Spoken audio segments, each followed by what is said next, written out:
My name is Randy Mayu, and we have done this for over a dozen years.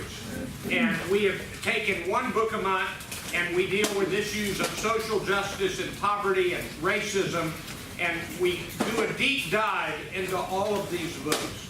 And Gerald Britt and I and Larry James talk about how to choose the books for the year. And we've got them all chosen all the way through December. It actually says at the bottom of the schedule, this can change, but I don't think we've ever actually changed it. So we always stick with it. And I feel like I've gotten an education.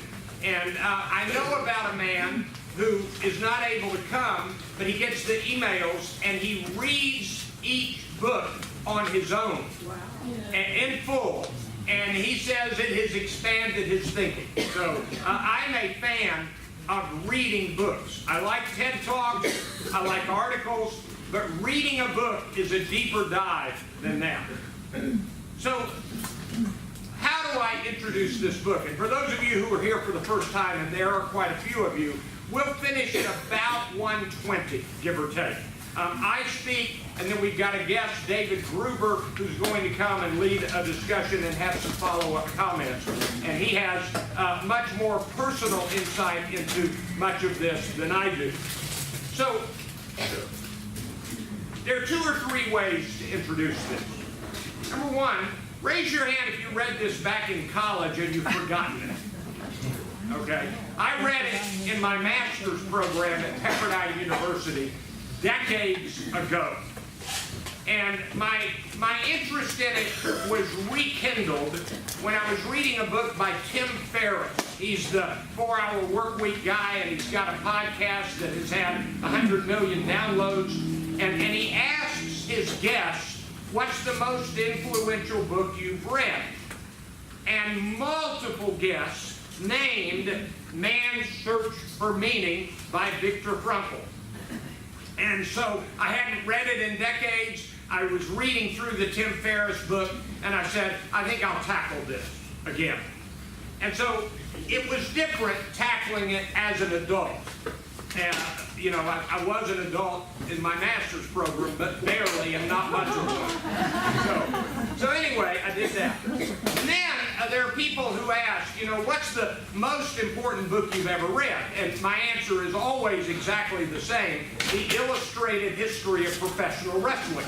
But then after saying that, I say it's a real close contest between The Grapes of Wrath by John Steinbeck, which I have also presented in this room in an earlier year, and this book, Man's Search for Meaning by Viktor Frankl.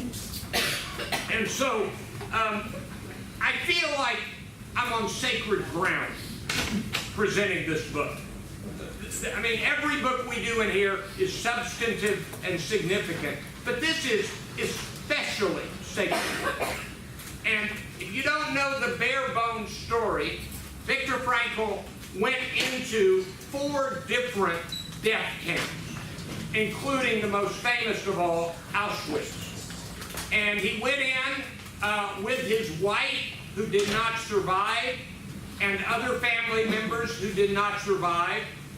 And he went in, and I'm getting ahead of the story a little, with a manuscript on logotherapy, a new approach to therapy. It's considered kind of the 3rd most important arm of therapy that came out of all of those decades. And he came in with that manuscript, and it was his life's work. And of course, the Nazis took everything away. And so one of the things he said was, I had to survive the camps in order to recreate my manuscript. And so that was literally one of the things that kept him going. I always think back to a scene in the movie Chariots of Fire when I think about anything related to the Holocaust. If you remember that movie, there's a man named Abrams who won the 100-meter dash in the Olympics many decades ago. And he was out on a date with an opera star, beautiful woman, and he says, I have to win when I race. And she said, surely that wouldn't matter. Why do you have to win? He says, because I'm Jewish. And she said, surely that couldn't matter. And he said, you've never been Jewish. And I've never forgotten that line. And when I do all of the books that I do here, I mean, I am a white male. This is not a good month or year to be a white male. But I am a white male, and I do not know what it's like to be black. I do not know what it's like to be Muslim. I do not know what it's like to be Jewish. I do not know what it's like to be female. I had a little incident early this morning that reminded me of the white male privilege. Somebody was very referential, gave deference to me in a setting that I know they wouldn't give to somebody else. And so I feel utterly incapable of doing justice to this book. I did reread every word of it when I prepared the handout, and we've got a lot to talk about. I think I want to start with a few of the key quotes. So turn to page 2, and I did present this for my company First Friday Book Synopsis at a lunch meeting a while back, and that's why it's in this format. And so here we go. Why is this book worth our time? Number one, this book has stood the test of time as a 20th century classic. In other words, it's one of those books we should have all read by now. And I can't tell you how many people have said to me in the last month, knowing that I was going to present it, oh, I've been intending to read that book, and I never have. Number two, this book deals with two great human questions, issues, and challenges. Circle these two words: meaning and suffering. These are universal and timeless subjects to explore. Number three, this book has the rare combination of great personal human experience along with great training and expertise.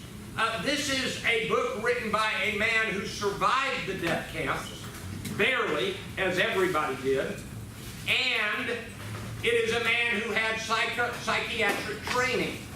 So he was a trained observer and a participant. It kind of reminds me, if any of you have ever dealt with the subject of depression. One of the great books on depression is called The Noonday Demon by Andrew Solomon. And he is a man who suffers from depression, and he is a renowned journalist. And so he wrote this book as a journalist who suffers from depression. Well, this is a Jewish man who survived the death camps and understood human nature as a psychiatrist. Okay, I'm going to read a number of quotes, but I want to begin with what I think are the two big ones. We're going to jump around a little. Turn to page 3 to quote number 22. And these are word for word out of the book. Okay. The truth. Good luck. Is it different page number? Yeah. 4. Page 3 should be. That could be off. Page 4. Sorry. My apologies. All right, page 4, quote number 22. The truth that love is the ultimate and the highest goal to which man can aspire. Then I grasped the meaning of the greatest secret that human poetry and human thought and belief have to impart. The salvation of man is through love and in love. I understood how a man who has nothing left in this world still may know bliss, be it only for a brief moment, in the contemplation of his beloved. He wrote that contemplating his wife, who was not anywhere near him, and he did not know if she was still alive. In a position of utter desolation, when man cannot express himself in positive action, when his only achievement may consist in enduring his sufferings in the right way, an honorable way, in such a position, man can, through loving contemplation of the image he carries of his beloved, achieve fulfillment. For the first time in my life, I was able to understand the meaning of the words. The angels are lost in perpetual contemplation of an infinite glory. I knew only one thing, which I had learned well by now. Love goes very far beyond the physical person of the beloved. It finds its deepest meaning in his spiritual being, his inner self. Whether or not he is actually present, whether or not he is still alive at all, ceases somehow to be of importance. So, love sustained him. His love of his beloved, who at that moment he did not know if she was alive or dead, and he never saw her again alive. Turn to number 29 on page 5. We who lived in concentration camps can remember the men who walked through the huts comforting others, giving away their last piece of bread. They may have been few in number, but they offer sufficient proof that everything can be taken from a man but one thing. And this is the quote of the book that is quoted through the years. The last of the human freedoms cannot be taken away.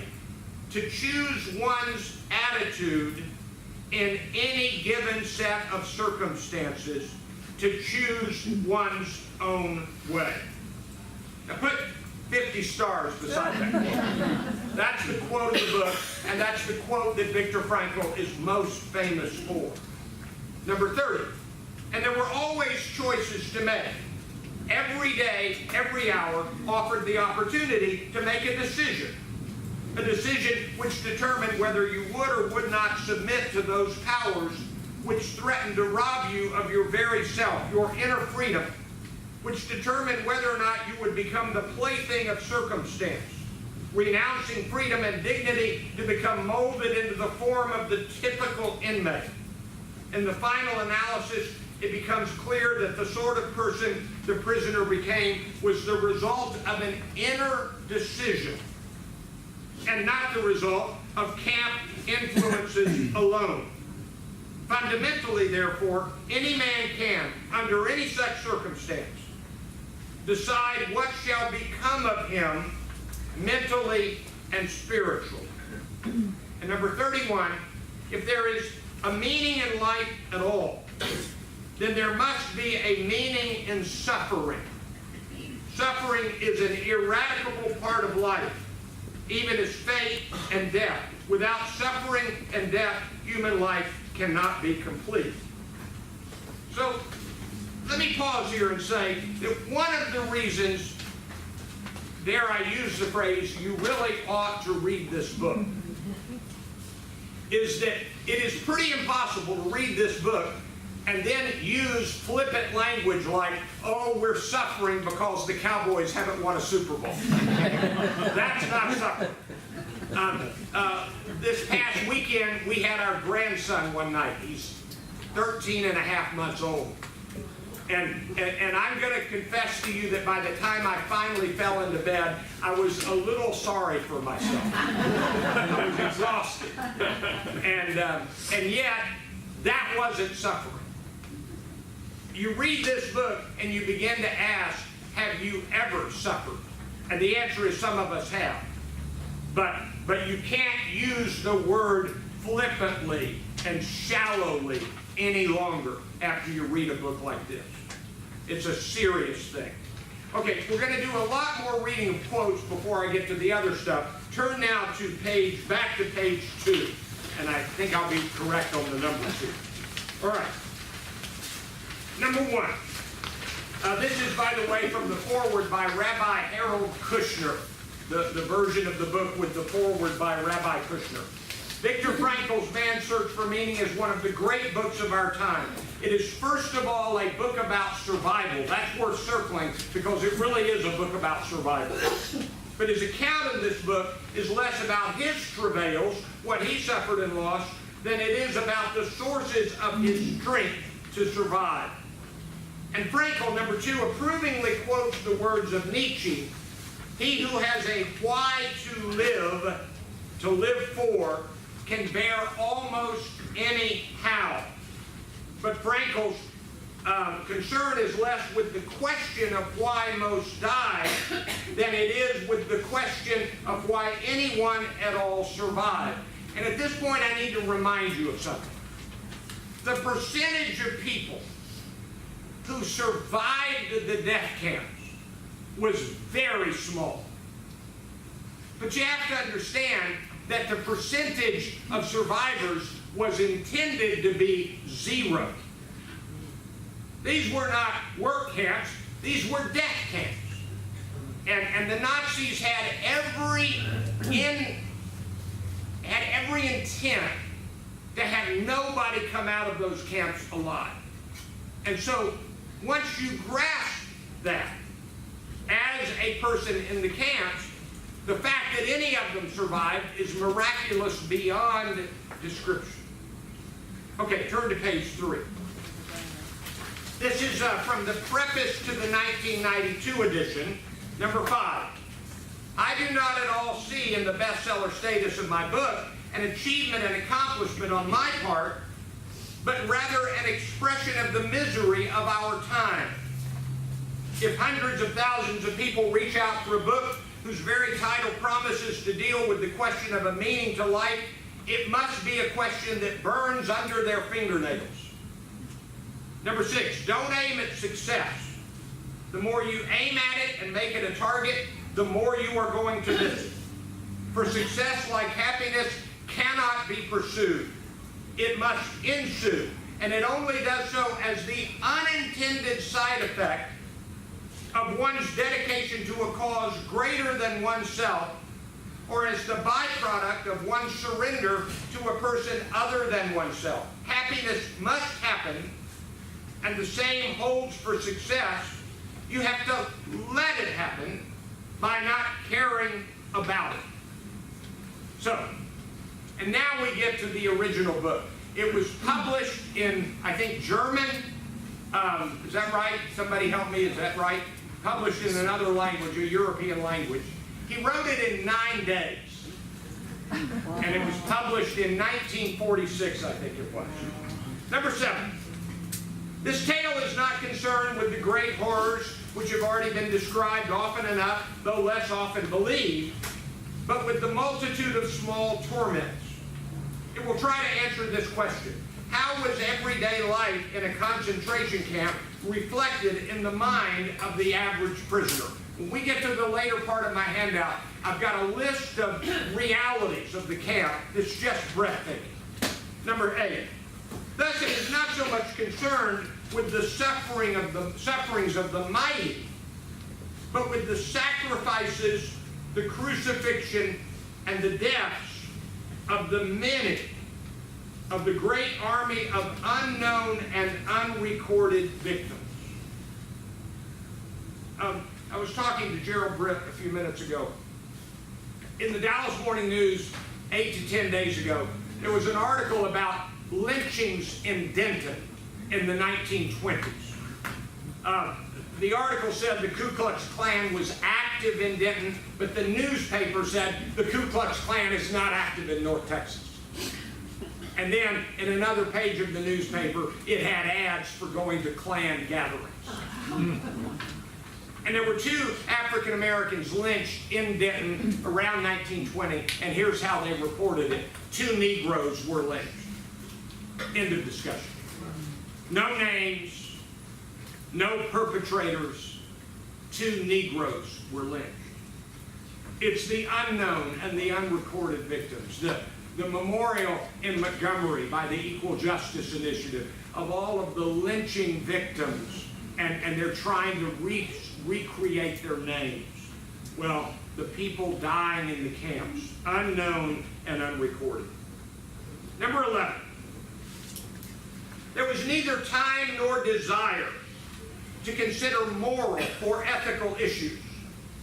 Every man was controlled by one thought only: to keep himself alive for the family waiting for him at home, and to save his friends. With no hesitation, therefore, he would arrange for another prisoner another number to take his place in the transport. Here's the story. When prisoners were taken from Camp A to Camp B, they knew they were being taken to their death. And they did everything they could to make sure they stayed and somebody else got the seat. And so that's what that paragraph is about. Number 15, I'm going to read a bunch of these. 1 5-ounce piece of bread was our only food in 4 days.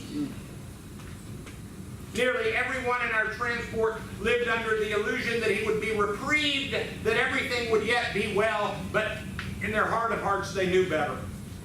While we were waiting for the shower, our nakedness was brought home to us. We really had nothing now except our bare bodies, even minus hair. All we possessed literally was our naked existence. Somewhere it is said that man cannot exist without sleep for more than a stated number of hours. Quite wrong. I would like to mention a few similar surprises of how much we could endure. We were unable to clean our teeth, and yet in spite of that and a severe vitamin deficiency, we had healthier gums than ever before. Turn to page, whatever's next, page 4. Now, they would ask people to go to work. And if you didn't look up to it, you got killed.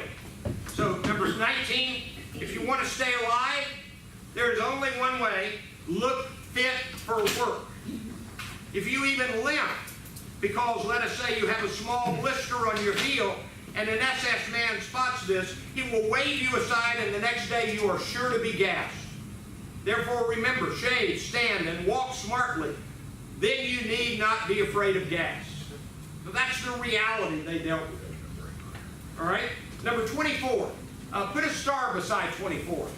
Humor was another of the soul's weapons in the fight for self-preservation. And so they relied on humor. And I'll talk a little bit more about that in a minute. Number 25, we were grateful for the smallest of mercies. Turn the page.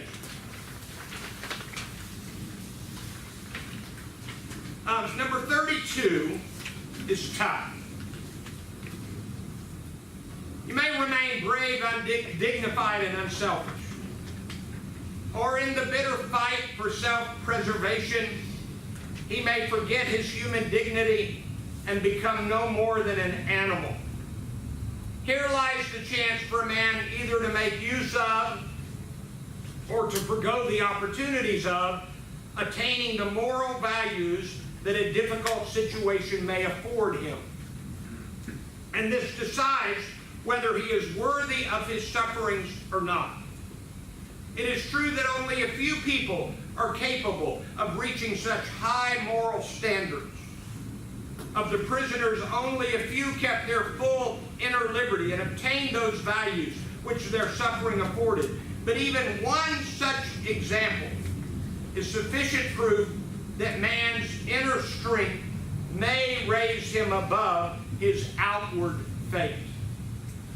When you read that passage, you might go back and think about the book by Elie Wiesel called Night. And there is a scene in Night, and boy is this from memory, I haven't read this in decades, but there's a scene from Night where a teenage boy kills his own father for a piece of bread. Imagine that. But what Frankl says is, you had some teenage boys who needed the bread who protected the other. So there were moments of transcendence. And so look at number 36. I quoted from Nietzsche, "That which does not kill me makes me stronger." Turn to page, whatever's next, 6.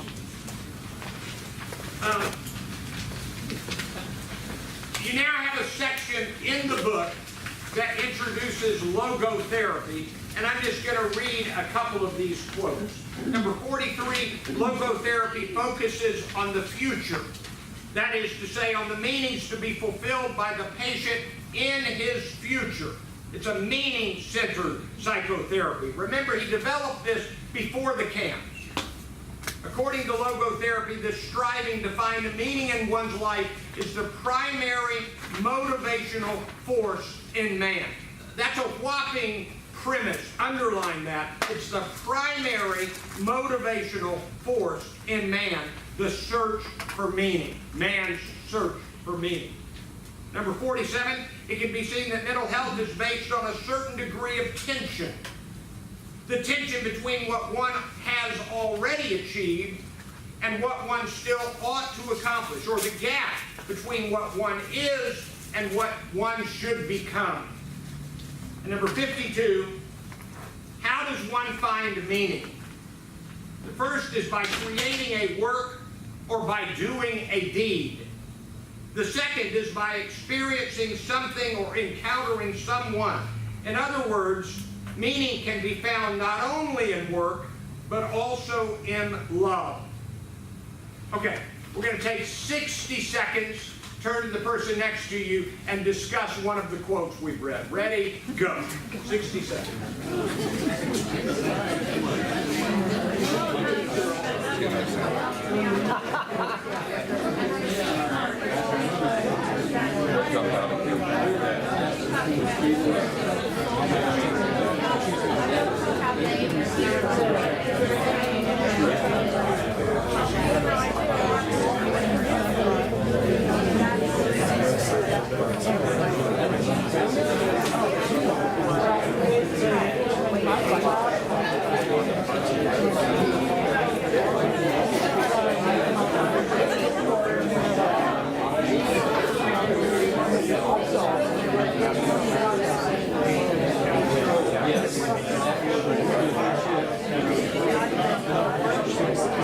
Okay, let's begin to look back up here now.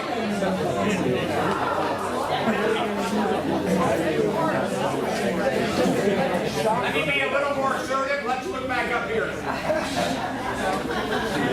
Turn to page 7. Turn to page 7.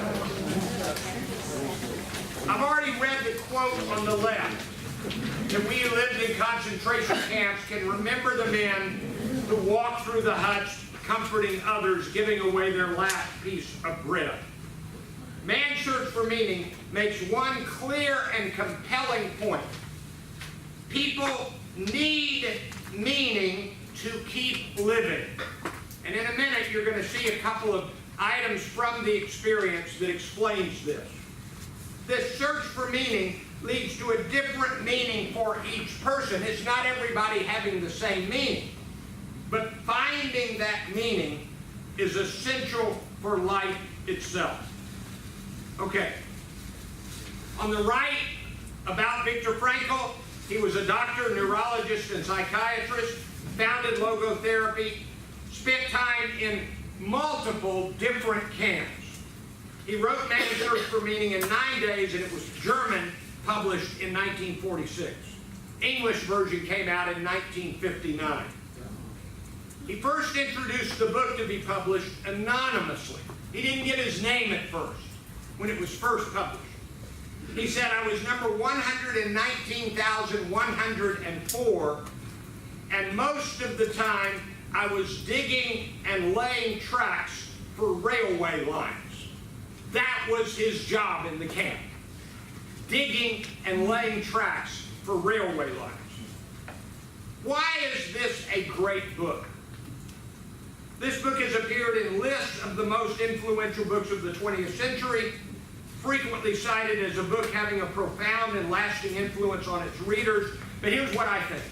If you read this book, everything else you're worrying about sort of fades. This is stuff that is the stuff of real struggle. What is this book?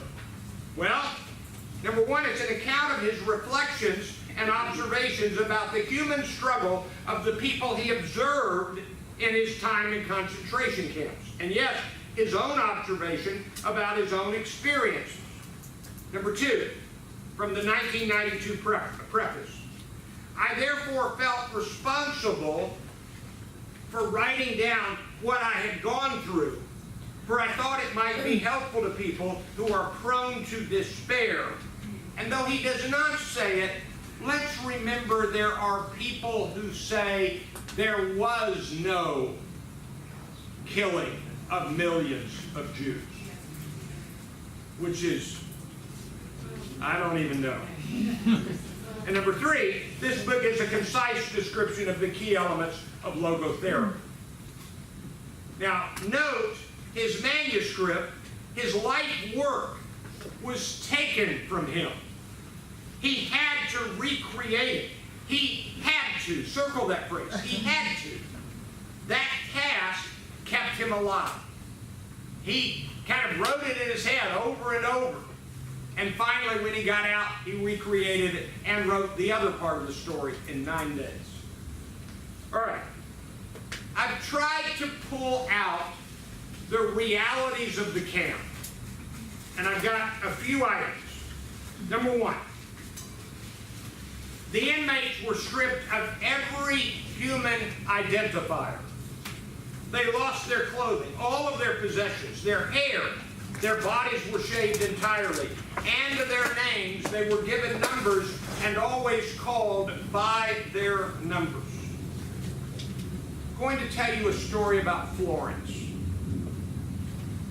In about 1974, I lived in Los Angeles, and I had a part in responding to people who had written into a Christian television program to go see about their needs. And I knocked on the door of Florence. And I ended up going back a number of times. This is in Los Angeles. She never left the house. Never. She was afraid of everybody. It took her many visits for her to trust me a little. And after a number of visits, she rolled up her sleeve and showed me the number. I'd never seen one. And I mean, I guess Florence was the one who said the ripple effects, long term, never go away. Never go away. Number two, there was inadequate nutrition, medicine, personal hygiene. Every human comfort was withheld from the inmates. And let me remind you, this is different than the fires sweeping down Malibu and you rush out of the house to get to a safe place grabbing one picture of it. I mean, these are people who had everything taken away because they were Jewish. That's the reason. Number three, the struggle was the struggle to keep going or to give up and face certain death. Number four, this book describes the surprising power and apparent deep human need for artistic expression. This was fascinating. He described how these frail bodies that were basically skeletons would push the beds off to the side and create a stage, and he said, quote, a cabaret was improvised from time to time. And there was a deep appreciation in the inmates of the beauty of nature, but they would put on little entertainments. The other night, my wife and I'm going to be honest, I said I can't watch another cable news show. And I heard an interview, and we went on Netflix and we watched Bathtubs Over Broadway. Whatever you're doing, watch Netflix, Bathtubs Over Broadway. It's a documentary done by a former David Letterman humor writer about industrial musicals. Tony Randall was in some. Tony Award-winning people were in them. It was an escape from cable news. And I thought of that when I reread this before I came to you. All right, number five, the book describes, put a circle beside number five, star this one. The book describes the signal of the cigarette. When an inmate would stay in the cabin and smoke a cigarette, they were used to trade with and all sorts of things. When he smoked it, that was the signal that he'd given up. He would soon die after that. So to smoke a cigarette was, I'm dying now. More important, the cigarettes could be exchanged for 12 suits, and 12 suits were often a very real respite from starvation. There was always, number 6, a mad scramble for anything salvageable or better from the body of the dead. When a person died, they all grabbed his shoes or any piece of clothing or finding anything he had squirreled away. Number 7, and just a word about the horror of the pointed finger. One at least had to look healthy enough to work, or the finger pointed to death. His right hand was lifted, and with the forefinger of that hand he pointed very leisurely to the right or the left. None of us had the slightest idea of the sinister meaning behind that little movement of a man's finger pointing now to the right and now to the left, but more frequently, far more frequently, to the left. That was death. And a word about the spread of information within the camp. Somehow within the camp they learned, don't go to Malthusen. It was to be feared. And there was something in the news recently about somebody connected to Malthusen, and in the book Willful Blindness, there is a chilling account of the way they murdered the Jewish people in Malthusen. Inmates discussed food endlessly, inmates discussed politics, and discussed and practiced religion. Are people good or evil, swine or saints? After all, man is that being who invented the gas chambers of Auschwitz. However, he's also that being who entered those gas chambers upright when the Lord's Prayer or the Shema Yisrael on his lips. There were good guards and bad guards, but there was a resignation to circumstances. But yes, there were traces of humanity even among the worst moments. All right, put a box around this. The primary message of the book. Number 1, one must discover meaning to keep living. The will to meaning instead of the will to pleasure and instead of the will to power. Message 2, one has little control over what might happen, but the individual has the freedom to choose how he or she will respond to the situation, to choose one's attitude in any given set of circumstances, to choose one's own way. You got lots in there that remind you of Maslow, physiological need, you become an animal. What does this mean? Woe to him who saw no more sense in his life, no aim, no purpose, and therefore no point in carrying on. Life ultimately means taking the responsibility to find the right answer to its problems and to fulfill the tasks which it constantly sets for each individual. A man who becomes conscious of the responsibility he bears toward a human being who affectionately waits for him or to an unfinished work will never be able to throw away his life. He knows the why for his existence, and now he can bear the how. So you strive to find and discern meaning in each moment of each day. And meaning is connected to doing. What will I do to live life with meaning? And so he says we need a second statue. I recommend that the Statue of Liberty on the East Coast be supplemented by a statue of responsibility on the West Coast. And then, I don't have time to elaborate, but a warning about boredom, the modern existential vacuum, and the threats that come with addiction, alcoholism, suicide. He basically says when addiction rises, suicide rises because meaning is lost. Turn to page 9. 6 lessons and takeaways. Number 1, be prepared for suffering. It will come. Number 2, find your meaning and know your meaning in the tasks of your day every day. Number 3, cultivate an inner life so that it will be strong and ready when it is needed. Number 4, don't ever be surprised at the evil men do to one another. Number 5, Cherish the small moments of humanity in the midst of the worst of any moment. And number 6, practice and cherish love and service. Man's Search for Meaning, I think the best book I've ever read. I hope you found it useful. Thank you.